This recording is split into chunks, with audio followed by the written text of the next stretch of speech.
Welcome to our next module. In this lesson, we're going to be taking a look at the role that discipline plays in high-performance teams. So let's get started. In the discipline of teams, what we're trying to solve is the problem that we pay too little attention to the difference between teams that perform and other groups that don't. We're going to be doing a review of the book by Harvard professor Don Katzenbach and Douglas Smith on the wisdom of teams. So here are three big questions. What differentiates various levels of team performance? Where and how do teams work best? And what can management do to enhance their effectiveness?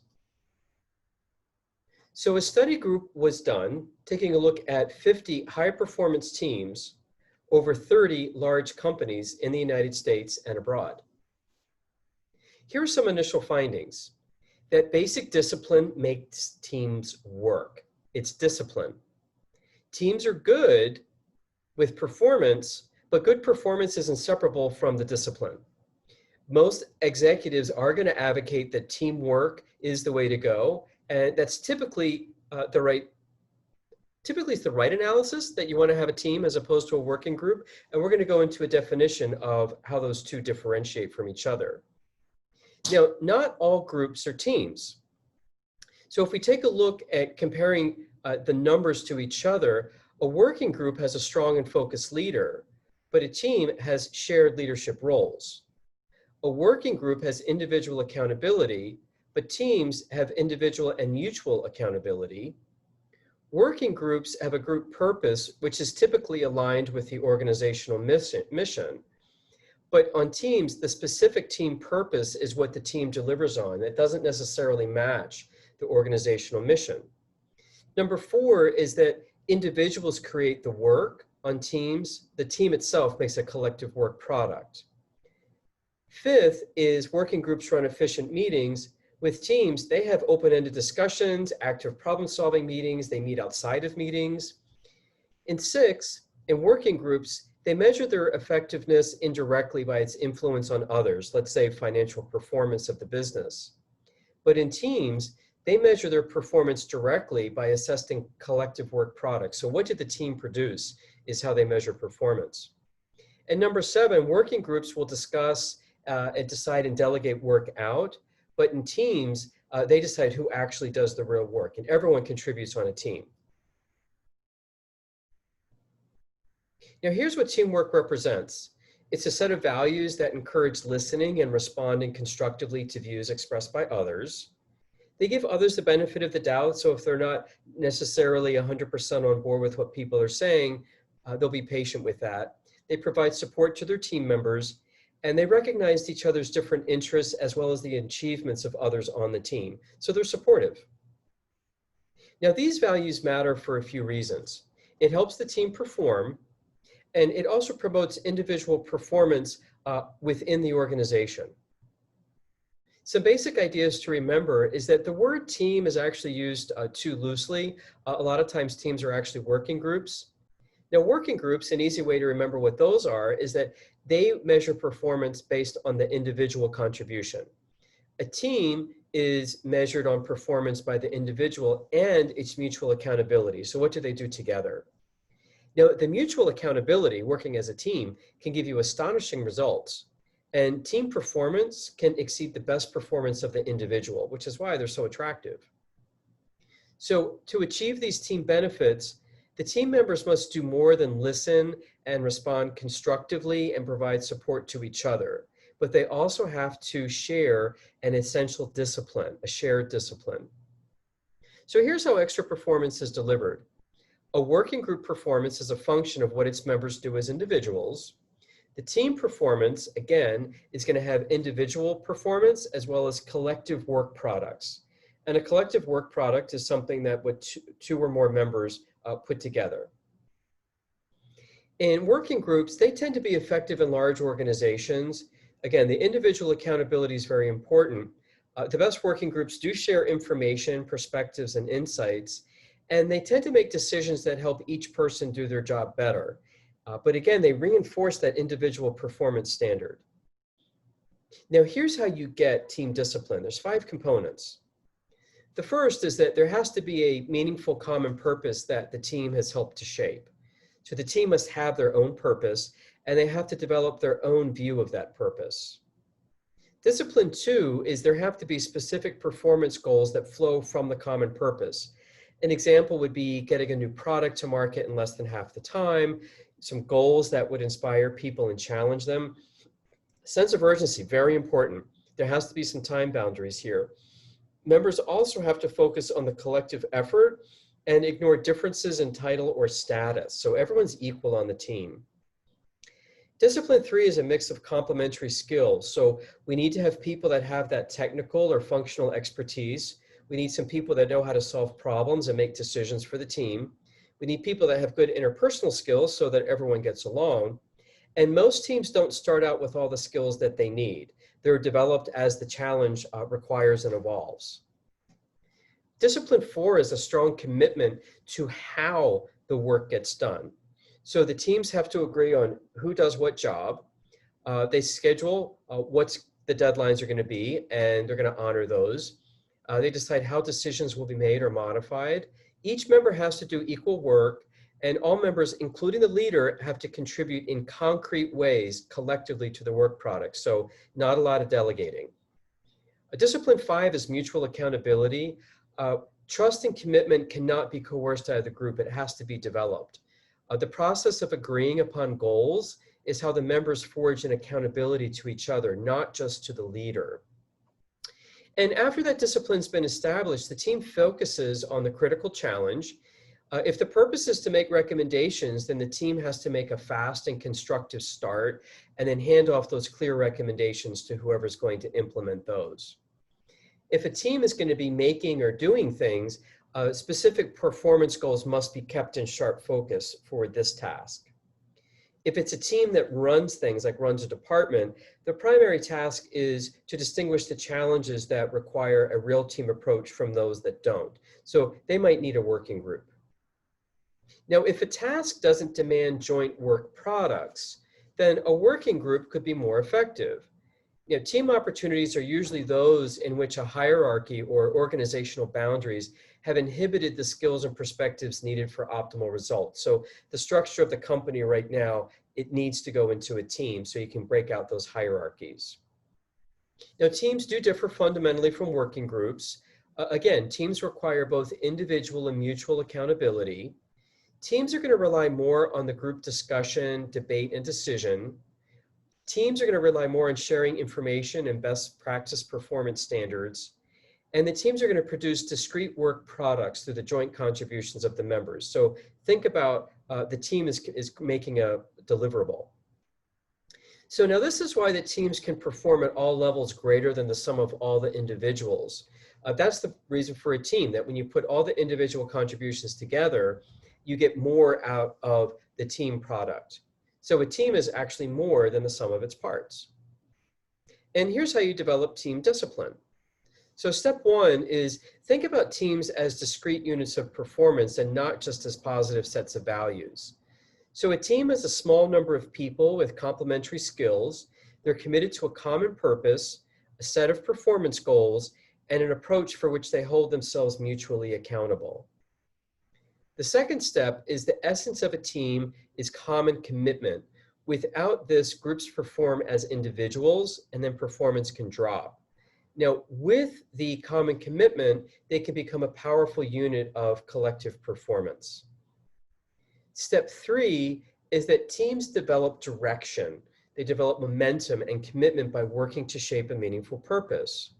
So there is a myth that a team cannot own its purpose unless management leaves it alone. So management typically has said you have to leave the room.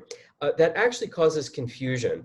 Most successful teams will shape their purpose in response to a demand or an opportunity that management puts forth. So management needs to give direction. Management does help the team get started by clarifying that charter, their rationale, as well as a performance challenge.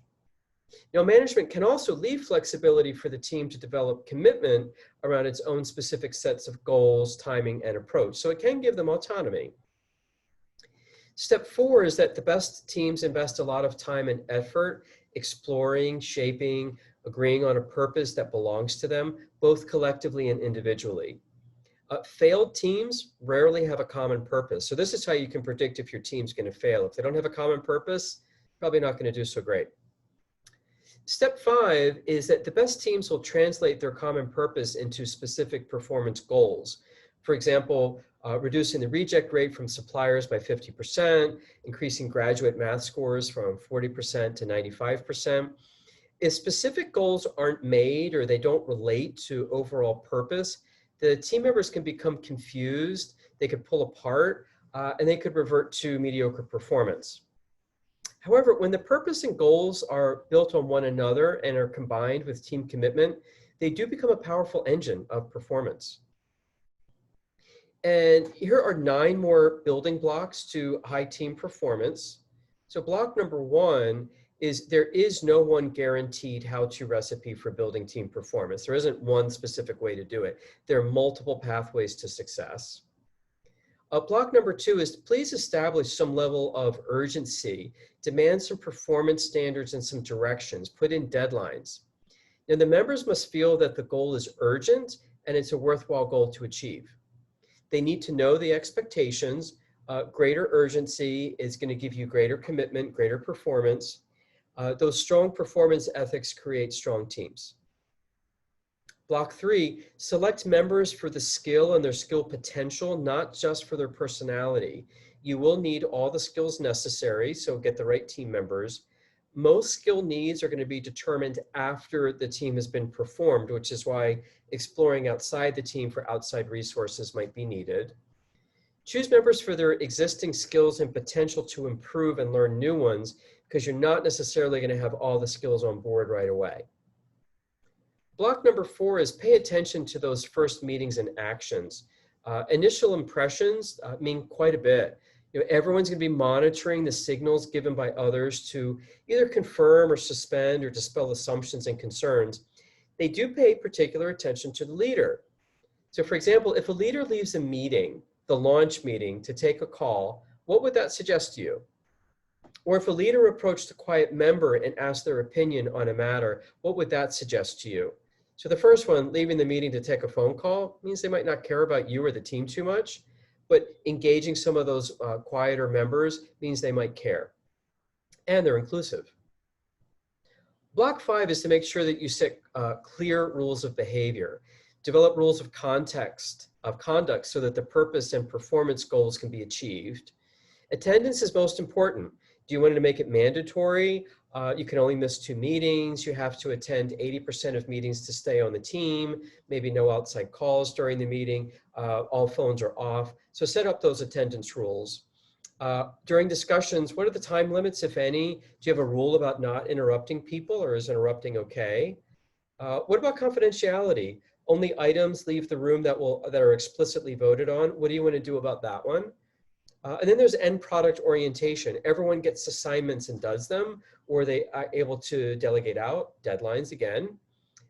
Then constructive confrontation. How do we disagree with each other? Do we point fingers? Do we yell at each other? Are we not allowed to do that? How do we actually engage with interruptions and disagreements? Contributions. Who's doing what? What role do you have? Everyone must contribute in a team, by the way. Block 6, set some immediate performance-oriented tasks and goals to get them started off right away. Successful teams can point to performance measurements. Create a few challenging goals that they can succeed on early on. It's important to get these out in the beginning so they can start to say, yeah, we matter, we're important, and we've made some progress already that they can point to. So the sooner you have results, the sooner that team is going to bond faster. Block 7 is challenge the group regularly with fresh facts and information. Maybe they have to pivot. New information is going to make them redefine their purpose and their goals. Teams do make mistakes when they assume that all the information needed with the team is already there in the beginning. Not true. Maybe as the team evolves, they find they need to bring outside people on or to explore to get more information. Block 8, spend a lot of time together. Scheduled and unscheduled time, especially in the beginning, we need that bonding time. Personal bonding is going to require impromptu as well as casual interactions. Busy leaders, too often they intentionally minimize the time they spend together. That's a mistake. Spend that extra time. All successful teams give extra time to bond. Digital bonding, non-face-to-face, counts even though in-person is preferred.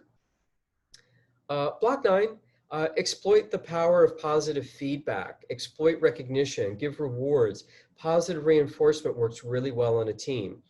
Give out those gold stars. It does help shape those new behaviors, which are critical to team performance.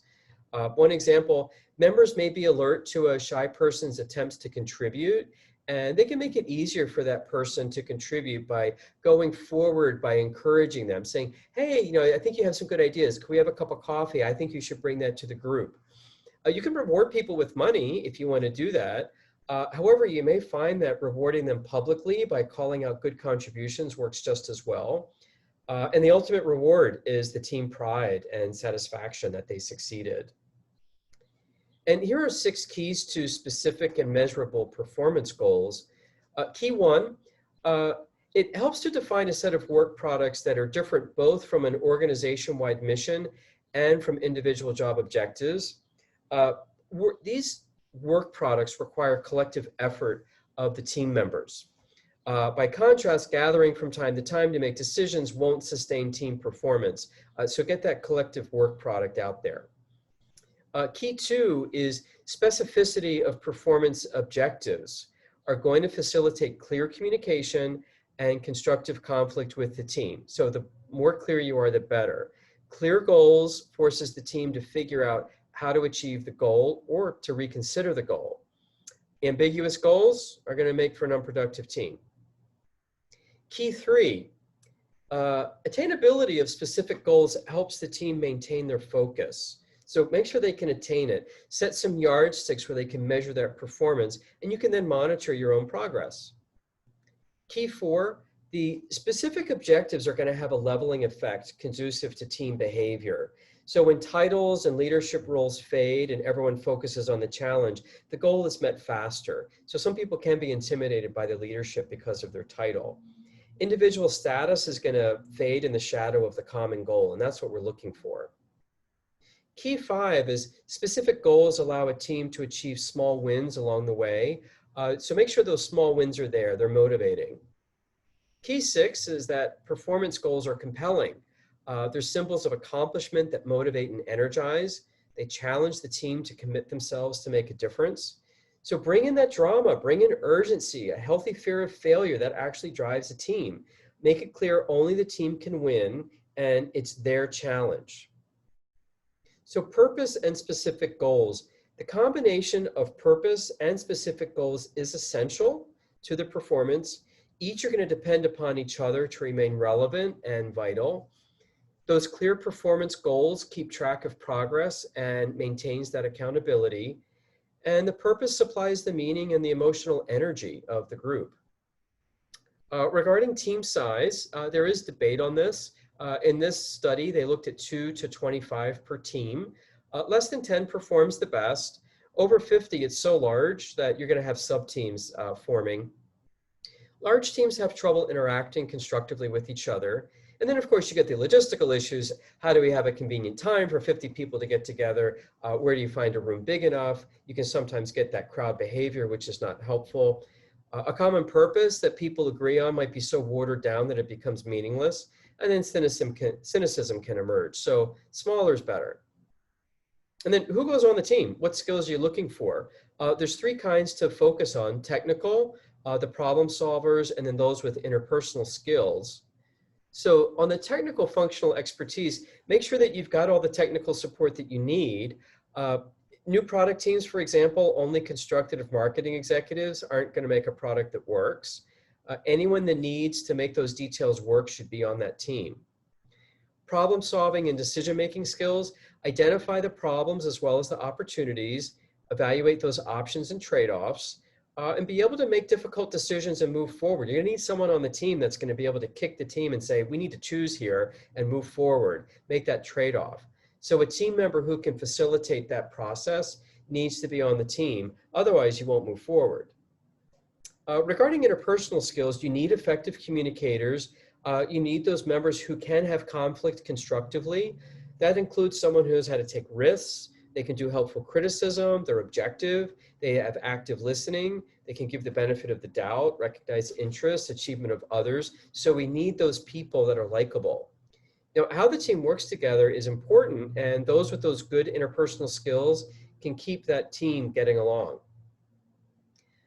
Teams that recommend things, if that's their purpose, that's their mandate, those tend to be task forces, project groups, audit, quality control, safety. They solve particular problems. They also have predetermined completion dates, and there's two critical issues for these types of teams. You have to get off to a fast and constructive start, really clear on those goals, get those qualified team members, get management support behind you, and then you're going to have to deal with the handoff and make sure that your recommendations are going to be listened to. If it's a team that makes or does things, those are like manufacturing, development, marketing, sales, value add. They typically don't have completion dates because they're ongoing, but you do need to create what are called critical delivery points. This is where cost and value of the company's products are most directly determined. So again, something to measure. Critical delivery points could include where the accounts get managed, customer service performance, product design. Multiple critical delivery points are going to need a team approach because you have so many people. If you're looking at teams that run things, focus on performance. That's what they're looking at. This usually includes upper management down to the functional level people. They oversee an ongoing program. Question here is, do you need a team or a working group? Which will do better? Would individual performance do better, or the sum of the individuals? So teams can produce better here, but they bring a larger risk of failure. And are the members of these teams willing to put their fate into the hands of the group or not? Working groups are less risky in this situation. They're also faster to find a purpose. So simply combining individual efforts might be the best thing to do with that working group. Depends on the goal. So in summary, and looking towards the future, teams may become the primary unit of performance in high performance organizations. They can enhance existing structures without replacing them, which is very nice. And team opportunities are going to exist where that hierarchy or organizational boundaries are going to inhibit the skills and perspectives needed for optimal results. And a critical role for the leaders is you have to worry about company performance and the kinds of teams that can deliver it. And the leaders must identify those best people for the projects at hand. So the leaders have a really big hand in predicting their performance. So now for your 20-minute homework, you're going to have a choice of one of two options. Just choose one of these.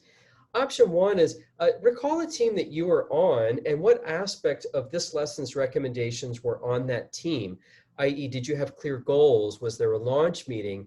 And how did those aspects impact the performance? Did you find it effective or not effective? Option two is imagine that you're creating a team. What incentives or tactics would you use as a leader to get everyone to contribute? So how would you get a shy person to contribute if they're intimidated by you?